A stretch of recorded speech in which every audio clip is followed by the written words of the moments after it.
stop before you put those shoes on this morning. The ones you reach for automatically, the ones that feel sensible and safe. I need you to look at what they are doing to your silhouette from the ankle down, not how they feel, what they communicate, because the shoe is the last thing an outfit touches the floor with, and it is one of the first things a viewer's eye returns to after traveling up the full length of the body. The shoe finishes the line, and a shoe that finishes the line badly, wrong shape, wrong bulk, wrong color, can undo every good decision made from the waist up. The shoe is the visual terminus of the leg. A shoe that continues the leg line allows the eye to travel the full length of the leg without stopping at the ankle. A shoe that interrupts the line creates a horizontal stopping point that shortens the apparent leg, adds visual weight to the lower body, and makes the entire silhouette read as heavier and older than it actually is. The shoe you put on in the morning is not a minor finishing detail. It is the closing argument of the whole outfit. The most aging shoe mistake of all is the last one on this list. Mistake number 5. The overly chunky sneaker or trainer. The chunky sneaker, the thick-soled, wide-bodied athletic shoe that has been extremely fashionable as a street-style statement, occupies a specific and complicated position in the wardrobes of women over 60.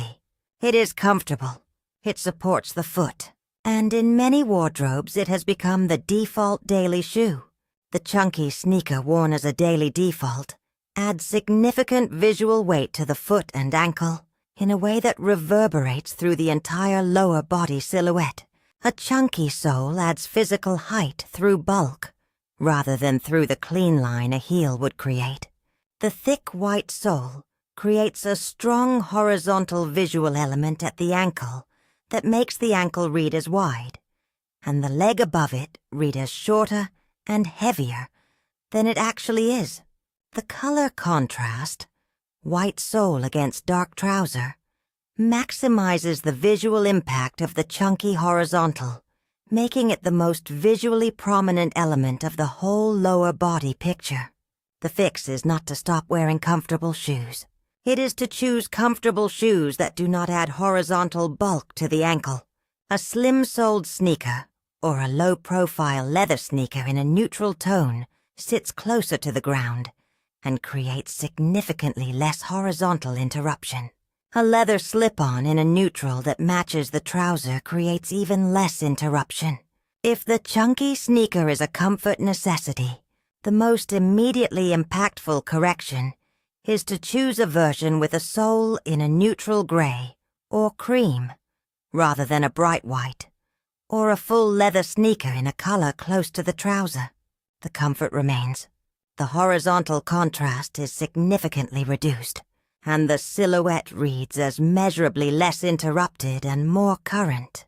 Mistake number 4. The very flat shoe with a wide round toe on a longer trouser. A completely flat shoe with a rounded or square toe, worn with a trouser that falls to or below the ankle, creates one of the most consistently age-adding shoe and trouser relationships available. A completely flat shoe with a wide round or square toe creates the maximum possible horizontal visual element at the end of the leg. The wide rounded toe is a horizontal shape. It draws the eye sideways rather than directing it to continue past the shoe. It makes the foot look wide and the ankle look heavy.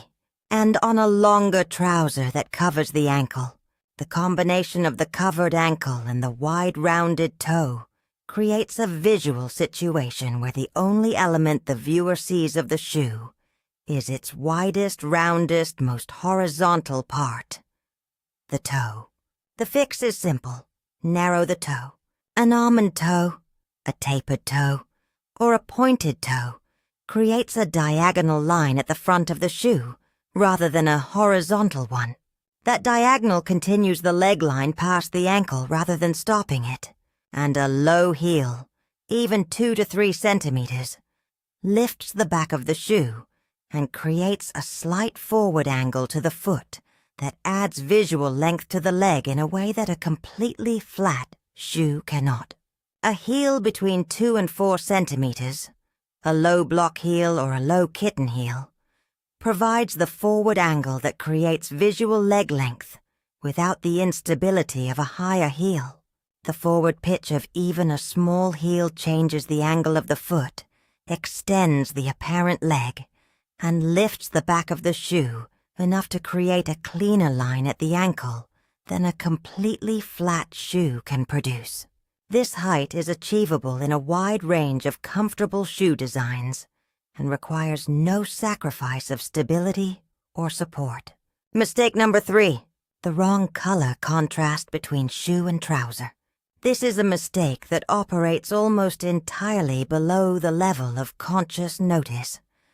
Most women who are making it have never identified it as a problem, only experienced its effect as a vague sense that something is slightly off about the lower half of an otherwise well-chosen outfit. When the shoe is significantly lighter or significantly darker than the trouser above it, the contrast creates a horizontal visual break at the ankle.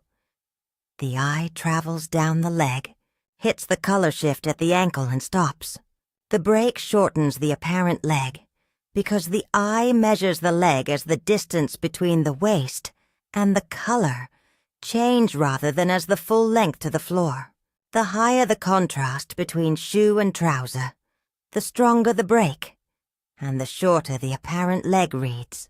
The fix is minimal contrast, a shoe in the same color family as the trouser, or specifically in the same value, meaning approximately the same lightness or darkness, minimizes the visual break at the ankle, and allows the eye to travel the full length of the leg without a stopping point. A dark navy trouser with a dark navy or dark midnight shoe reads as a single continuous leg line. The same trouser with a white sneaker or a camel sandal creates a strong horizontal break. Nude or skin-tone shoes create the minimum possible contrast at the ankle on any trouser color because they are close in value to the skin of the lower leg. This is why the nude shoe has been a professional styling standard for decades. It creates the longest apparent leg of any shoe color by eliminating the color break at the ankle. For women with silver or gray hair, warm-toned neutral shoes, warm camel, warm tan, warm cognac, create less visual contrast against most trouser colors than cool neutral shoes, while also reflecting warm light upward from the ground. A warm camel loafer with dark navy trousers creates less ankle contrast than a white sneaker or a black pump, while adding a warm visual note to the lower body. Mistake number 2, the comfort sandal in a bulky or heavily strapped design. The comfort sandal, the orthopedic-style sandal with thick footbed, multiple crossing straps, and generous width through the toe box, is the summer equivalent of the chunky sneaker, and it creates a similar visual problem at the ankle through different means. Where the chunky sneaker adds bulk through the sole, the heavily strapped comfort sandal adds bulk through the strap pattern across the foot and ankle. Multiple horizontal straps across the foot create multiple horizontal lines at exactly the point where horizontal lines do the most silhouette damage, at the foot and ankle. Each strap is a visual interruption. Multiple straps are multiple interruptions stacked at the same location, and the generous toe box of many comfort sandals repeats the wide-rounded toe problem, a wide horizontal shape at the end of the foot that reads as bulky rather than current. The fix is not to abandon sandals or even to abandon comfort sandals. It is to choose a comfort sandal that minimizes the horizontal strap pattern. A single strap sandal, one clean band across the foot, creates significantly less visual interruption than the multiple strap version. A sandal with a narrow strap rather than a wide band creates less visual bulk at the ankle. and a sandal with an almond or tapered toe box creates a more elongating foot shape. All of these versions exist in comfort-focused brands at every price point. For women who genuinely need a wider footbed or multiple support straps for health reasons, choosing those straps in a warm tan leather rather than white synthetic material reduces the visual bulk of the sandal at the ankle while maintaining the same support structure. The warm leather strap also complements the warm undertones of the silver hair, creating visual coherence between the warmth of the hair and the warmth of the shoe that makes the entire outfit read as more intentional. And now mistake number 1. The most aging shoe mistake for women over 60. The one that is most common, most widely worn, and most consistently responsible for a lower body silhouette that reads as heavier, shorter, and older than the woman wearing it intends. Mistake number 1.